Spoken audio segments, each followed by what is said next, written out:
প্রচারণা গত কয়েকদিন সহ গতকালকে আমাদের ১২টা পর্যন্ত প্রচারণার সময়সীমা ছিল। সেই সময় পর্যন্ত আমরা দেখেছি প্রত্যেকটা প্রার্থী তাদের নিজেদের জায়গা থেকে প্রচারণা চালিয়ে গেছে এবং অনেক অভিযোগ উঠেছিল মাঝখানে যে অনেকে আচরণবিধি লঙ্ঘন করতেছে। তো এটা আমাদের জন্য একটা নেতিবাচক দিক যে অনেকেই আচরণবিধি লঙ্ঘন করে প্রচারণা করেছিল।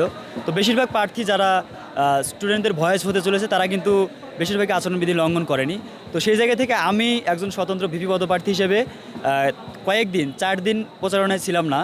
সেটা হচ্ছে ৪৯তম বিসিএস পরীক্ষার কারণে, যার কারণে আমি প্রচারণায় ছিলাম না। তারপরে এসে আমি আবার প্রচারণায় অংশগ্রহণ করি। এই যে প্রচারণার মধ্যে যে একটা আনন্দ, প্রত্যেকটা শিক্ষার্থীর কাছে যাওয়া, তাদের কথাগুলো শুনে সেখান থেকে নিজেকে অনুপ্রাণিত করে রাকসু হতে চলেছে এই বার্তাটা পৌঁছে দেওয়া, এটা অমায়িক ছিল।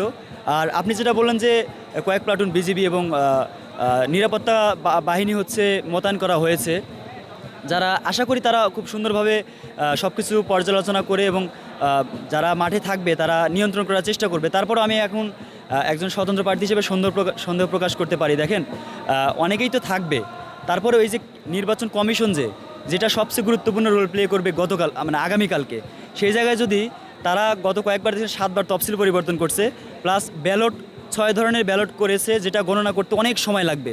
যে কয়েকটা গণনা যন্ত্র থাকবে সেগুলোতে গণনা করতে বারবার গণনা করতে অনেক সময় লাগবে, যার কারণে এটা একটা লেন্দি প্রসেস হতে পারে।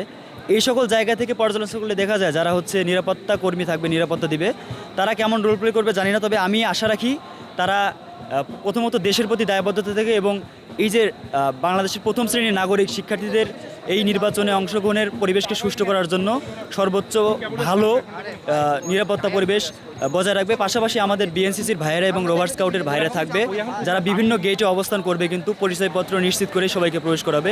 সেই জায়গা থেকে আমি আশাবাদী একটা সুন্দর পরিবেশের মধ্যে রাকসু সম্পূর্ণ হবে। আর যদি বলেন যে কালকের পরিবেশ কেমন হতে পারে, আমি আবারও বলি আমি কালকের পরিবেশ নিয়ে শঙ্কিত।